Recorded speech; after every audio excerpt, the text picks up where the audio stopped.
The house on Blackwood Road. Blackwood Road was notorious in the small town of Millhaven. It was whispered about in diners, gas stations, and church basements. At the very end of the long winding street stood a dilapidated Victorian mansion, its windows shattered and its once grand facade cloaked in ivy. The house had been abandoned for decades, but it wasn't empty, not entirely. The stories varied, depending on who you asked. Some claimed to hear footsteps echoing in the halls at night. Others swore they'd seen shadows moving behind the broken windows. But the most chilling tale was about the Whitaker family, who had lived there 50 years ago.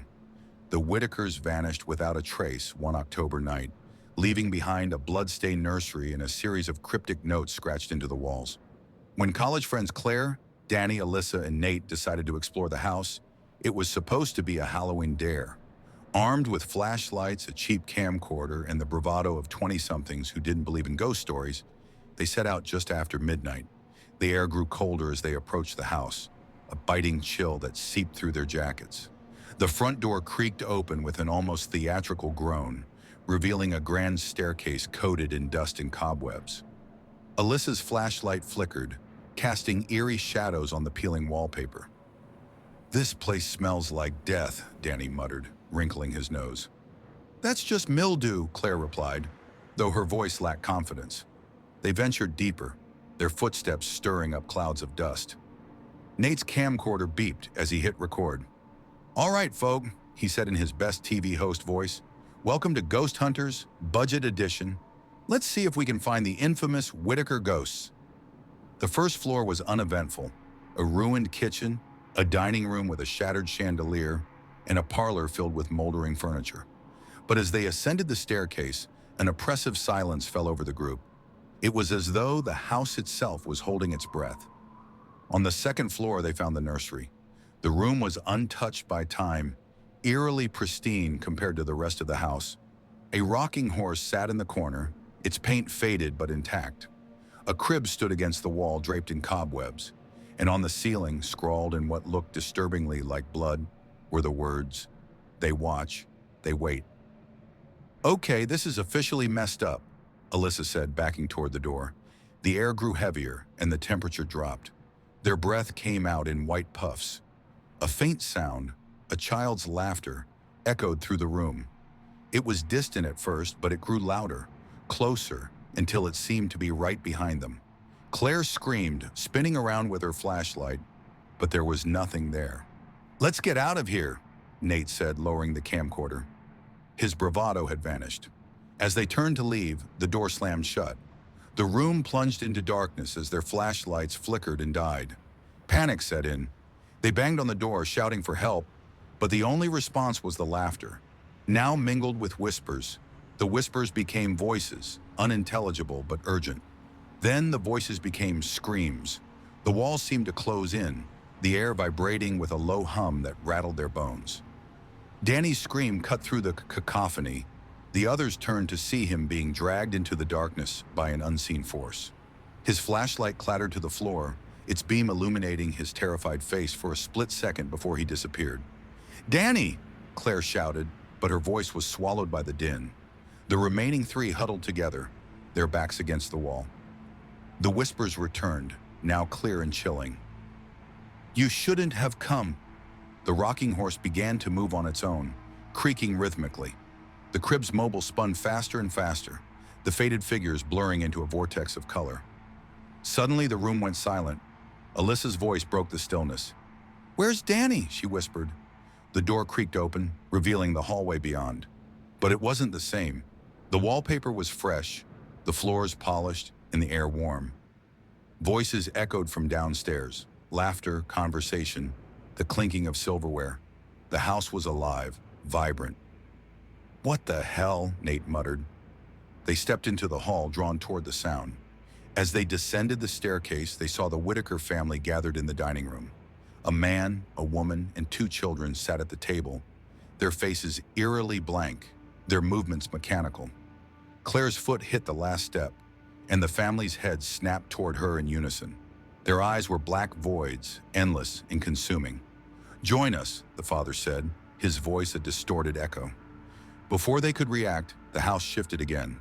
The warmth vanished, replaced by the decayed ruin they'd first entered. The Whitakers were gone, but the dining table remained, set for four, and sitting in Danny's place was a blood-stained note. "Leave while you can." They ran. Through the front door, down Blackwood Road, and back to the safety of their dorm. But Danny was never seen again. The footage on Nate's camcorder was static, save for a single frame of Danny's terrified face, frozen in a silent scream. The house still stands, a silent sentinel at the end of Blackwood Road. And if you listen closely on a quiet night, you might hear the whispers of those who never left. But the story didn't end there. Claire couldn't sleep. Every night she replayed the events in her mind, the house's oppressive silence, Danny's scream, and those black, endless eyes. Nate and Alyssa begged her to let it go, but she couldn't.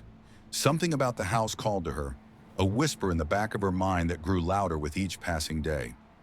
By the third week, she'd made up her mind. "I'm going back," she announced one evening. They were sitting in Alyssa's cramped apartment, the lights dimmed and the windows tightly shut. "Are you insane?" Alyssa asked, setting her mug of tea down with a clatter. "We barely made it out alive, Claire. And Danny," her voice broke. "That's why I have to go," Claire said firmly. "We left him there. What if he's still alive? What if we can save him?" Nate shook his head. "There's no saving anyone, Claire. That house, it's evil. You saw what it did." "I saw what it wanted us to see," she countered. "But maybe there's more to it. Maybe there's a way to end this." Against their better judgment, Alyssa and Nate agreed to go with her. They couldn't let her face the house alone. They spent the next few days preparing. Flashlights with extra batteries, walkie-talkies, and a rudimentary first aid kit. Nate even brought along an EMF detector he'd ordered online, though none of them were entirely sure how it worked. The night they returned to Blackwood Road, the sky was moonless, and the air was thick with fog. The house loomed before them, darker and more menacing than they remembered. Its broken windows seemed to watch them, and the front door stood ajar as if inviting them in. "This is a bad idea," Alyssa muttered, clutching her flashlight tightly. "Just stick together," Claire said. "We go in, we look for Danny, and we get out."